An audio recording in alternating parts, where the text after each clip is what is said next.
Сәлеметсіздер ме, құрметті оқушылар?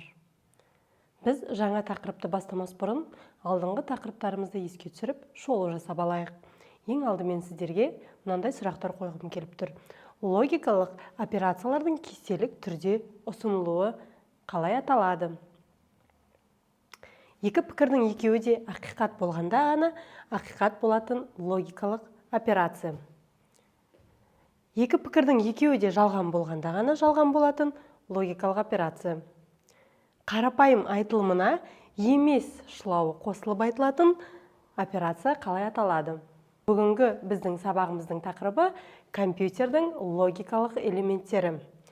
Бүгінгі сабағымыздың мақсаты компьютердің логикалық элементтерінің жұмыс принциптерін түсіне білулеріңіз керек, логикалық схемаларды құра алуыңыз керек және схемаға қарап логикалық өрнек құра алуды үйренулеріңіз керек. Енді логикалық элемент дегеніміз не? Логикалық элемент дегеніміз логикалық функциялардың біреуін орындай алатын электронды құрылғы. Бұл электронды құрылғыларымыз қайда пайдаланады? Электронды құрылғыларымыз біздің компьютерімізде күнделікті қолданылып жүрген өте көп кездеседі. Және бұл электрондық схемалар күрделі түрде кездеседі. Мысалға, аналық тақшадағы микросхемаларымыз. Аналық тақшада орналасқан біз білесіз процессор, процессордың ішкі құрылысына үңілетін болсақ, процессордың ішкі құрылысы бірнеше транзисторлардан тұрады. Яғни ішкі бөлігі мына күйде көрінеді. Бүгін сол электронды құрылғылардың ең қарапайымдысымен біздер танысатын боламыз. Біздер, яғни 1 және 0 деген сигналдар компьютерға қалай келеді, қайдан келеді, қалай есептейді. Ол үшін қарапайым батарейка мысалға бізде сигнал бар, ол демек 1-ге тең. Немесе сигнал жоқ, демек ол 0 деген сөз. Яғни осындай микросхемалар компьютерларымызда өте көп деңгейде, өте көп мөлшерде кездеседі.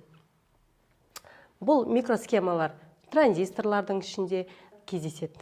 Сол электронды құрылғылардың сызбаларымен бүгін біз танысатын боламыз.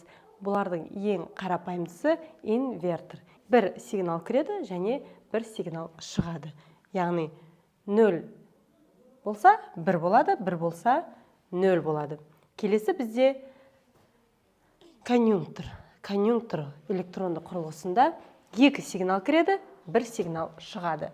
2 сигнал кіргенде бұл 0-де 0 болғанда 0 болады. Біздер алдыңғы сабақтарымыздан ақиқат кестесінен білетін боламыз.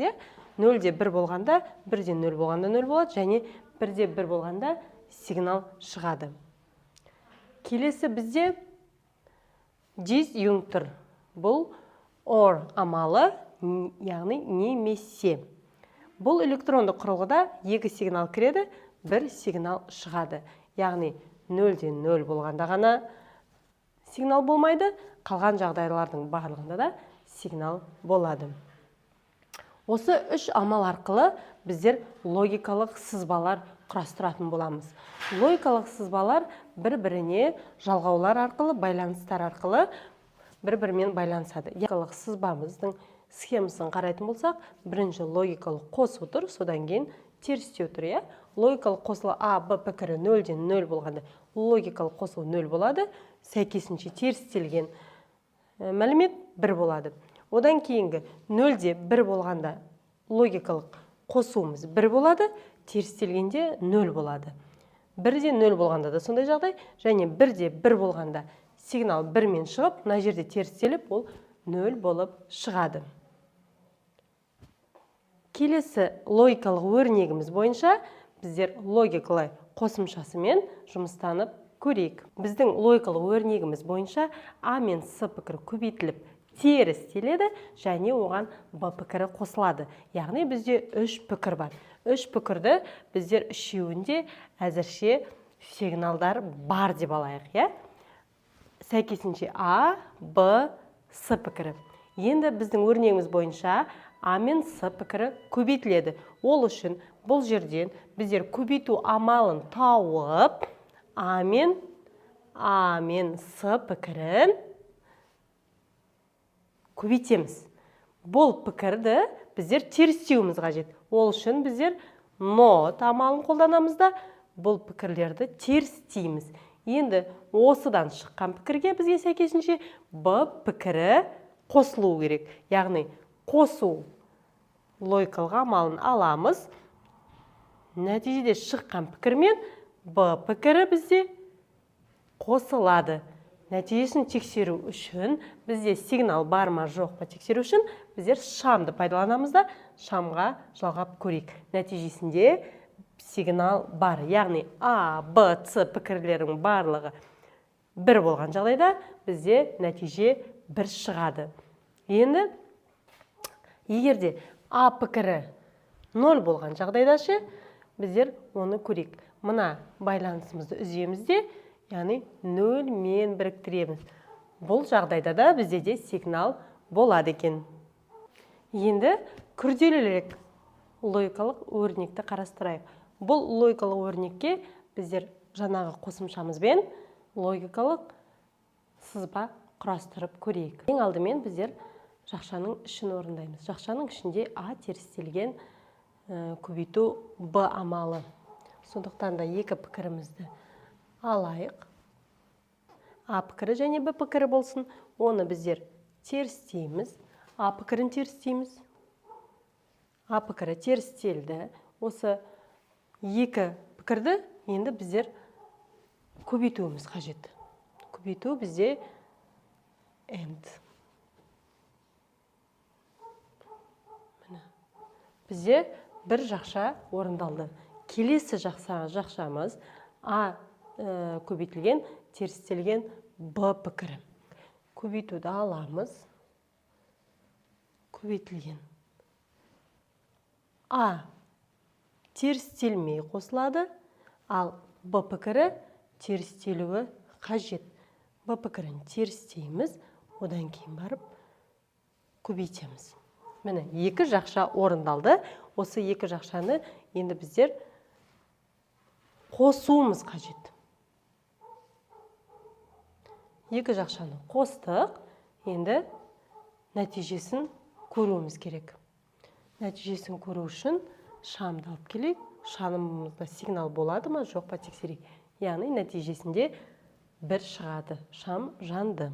Біздер топпен жұмыс жасаймыз. Барлық сынып болып, мына көрсетілген сызбаларымызды талдап, нәтижесін анықтайық. Яғни Q сигналы қалай болады екен. Келесі осы логикалық сызбалардан сіздер жұбыңызбен өрнек жасауыңыз керек. Қолдарыңызға мынандай карточкалар беремін. Сол карточкаларды пайдаланып, сіздер дәптерлеріңізге осы логикалық сызбалардың өрнегін құрастыруларыңыз керек. Келесі бізде сергіту сәті. Шеңбер болып оқушылар тұрады. Шеңбер болып тұрғаннан кейін әр оқушыға кездейсоқ 0 және 1 деген мен карточкаларды беретін боламын. Және шеңбердің ортасына тұрып, мен кез келген оқушыға осындай карточкаларды ұстататын боламын. Сол осындай карточканы алған оқушы екі жағындағы көршісіне қарап, 0 ұстап тұра ма, 1 ұстап тұра ма, немесе басқадай сигналдар ретін ұстап тұрады ма, өзінің амалымен ол жауап айтуы қажет. Жақсы, келесі жұмыс бізде бұл практикалық жұмыс, яғни әр қайсыңыз жеке орындайсыздар. Яғни берілген 4 сызбаның логикалық схемасын жаңағы көрсетілген логикалық схемаларды құратын қосымшамызда жұмыс жасап құрастыратын боламыз. Жақсы балалар, сабақ аяқталды. Сіздердің тапсырмаларыңызды дескриптор бойынша бағалап, күнделікке қоятын боладым. Және сіздерден осы бүгінгі сабағымыздың мақсаты бойынша әр тұсқа өздеріңіз белгі қалдыруларыңызды сұраймын.